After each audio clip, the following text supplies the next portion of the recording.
Hey y'all. Today I want to talk about negative thoughts. So,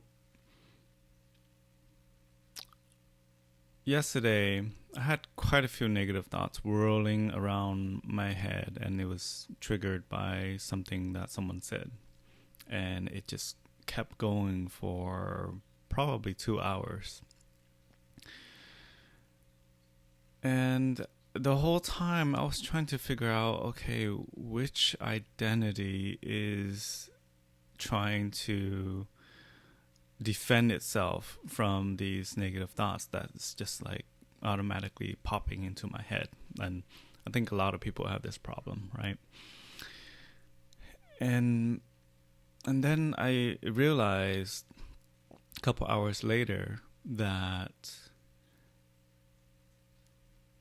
I've I've had negative thoughts many times before in my life, but the difference here is my awareness of these negative thoughts were almost instant.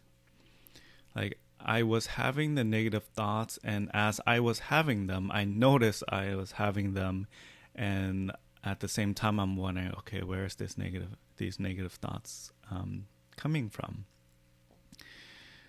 And of course, there's the two sides that are arguing with one another inside my head, like the negative thoughts that just automatically pop up, and then the other part of me is trying to kind of argue with it, right? And at the same time, there's a separate part of me that's like watching this playing out and trying to figure out which identity is this from, like which identity is getting triggered that is doing this. And if you don't know what I'm talking about when I'm talking about identity, go watch the other video that I posted the other day about identity. But basically, it's the um, sort of like the role that you have, or that you've created or that you've nurtured throughout your life. Like for me, an identity, one identity that I have is, a father, or a software engineer, Problem solver one is most prevalent for me. And so I'm wondering, like, okay, which one is it? Which one is defending itself? Um,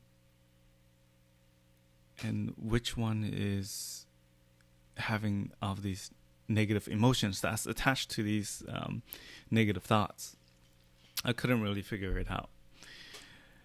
And then a couple hours later, I realized, whoa, I'm actually aware that this is going on. It's like this dialogue is playing out, and then there's another side of me that is aware of that dialogue that's playing out and trying to analyze it.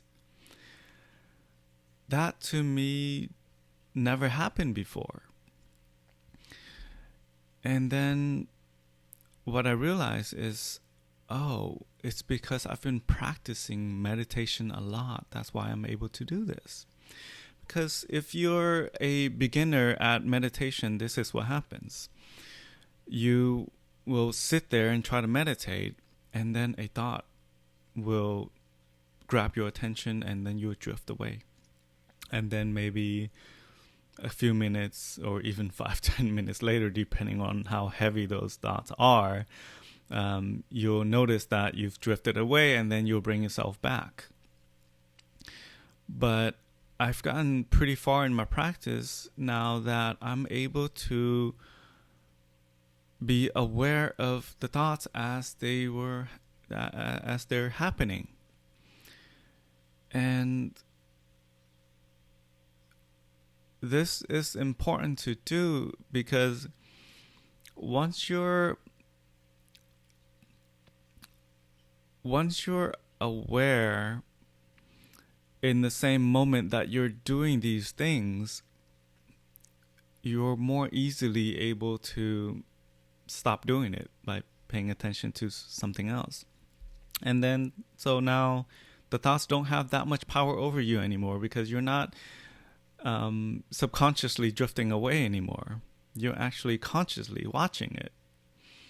And as you're consciously watching it, you can stop yourself from doing it, right? Because you recognize that you're doing it, and then you're like, oh, okay, my thoughts are doing that thing again. Cool, I can stop. And the other thing that I want to mention about thoughts is, so that, you know, people who are doing this don't beat themselves up too much. Your brain is designed to generate thoughts. And thoughts come out of the memories of the past. It is there so that it can force you to prepare for the future. That's what thoughts are meant to do.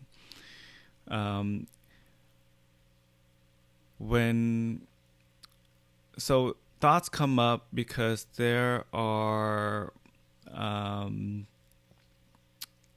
things that you haven't really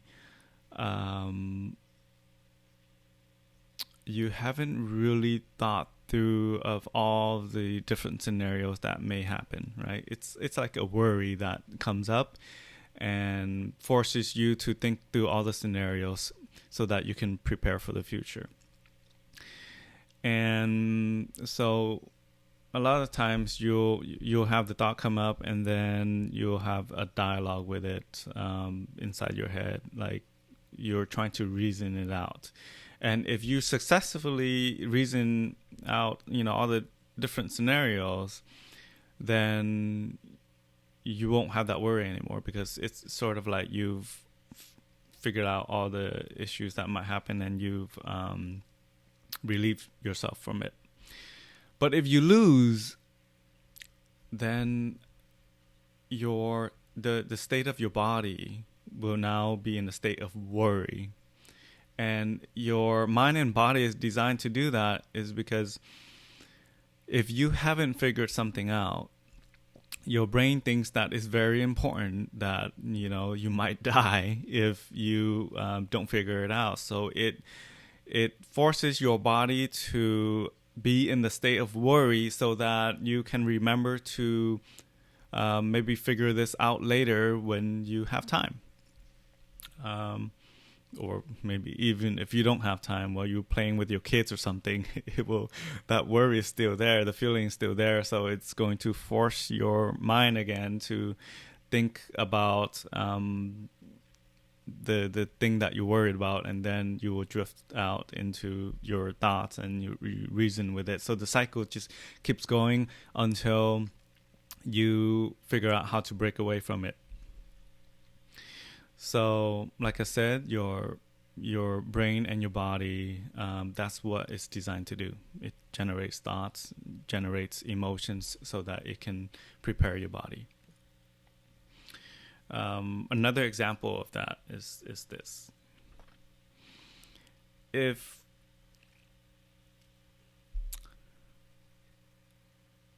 I ask you right now to close your eyes, and then I'll ask you, when you open your eyes, what do you expect to see? You're going to say, well, I'm watching this video right now, so I expect to see, you know, this video. But if let's say when you open your eyes, a totally different person, like a real person, like pops up right in front of your face, what do you think your body's going to do? It's going to freak out, right? You'll kind of be in a state of shock, like, what the hell is going on?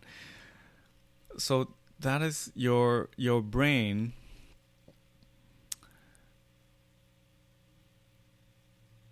is comparing, your brain remembers what you saw before and then it expects to see something else, right? Your brain remembers the past, and then it's expecting to see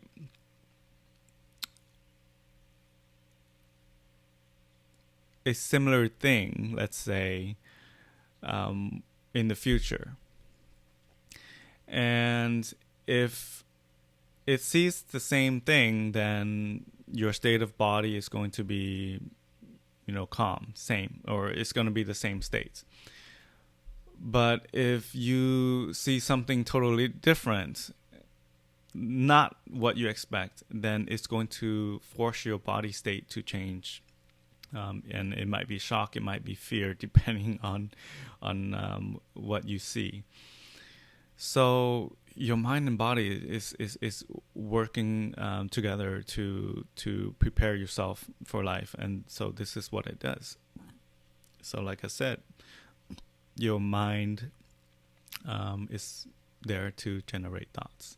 That's what it does. You just have to accept that that's what it does, and not allow it to grab your attention so much. And that's why I keep on saying that you should practice meditation, so that you can get better and better at not allowing your thoughts to suck away your attention for too long. And once you get better and better at this, you will be aware that you're having these dialogue with yourself in the moment, and then you can stop at any moment that you want. And it's fine if you want to allow that to continue too, because maybe you don't have anything else better to do right now, and so you're like, okay, let me play out this scenario because I want to plan for the future. But hopefully you're doing that with pen and paper or something, because just reasoning it out in your mind is very hard to capture all the points and figure out all the different scenarios in that way. But whatever floats your boat. So next time this happens, just remember that's what your thoughts are designed to do. And now you know that there is a tool to decrease or to decrease the frequency of that. Hope that was helpful.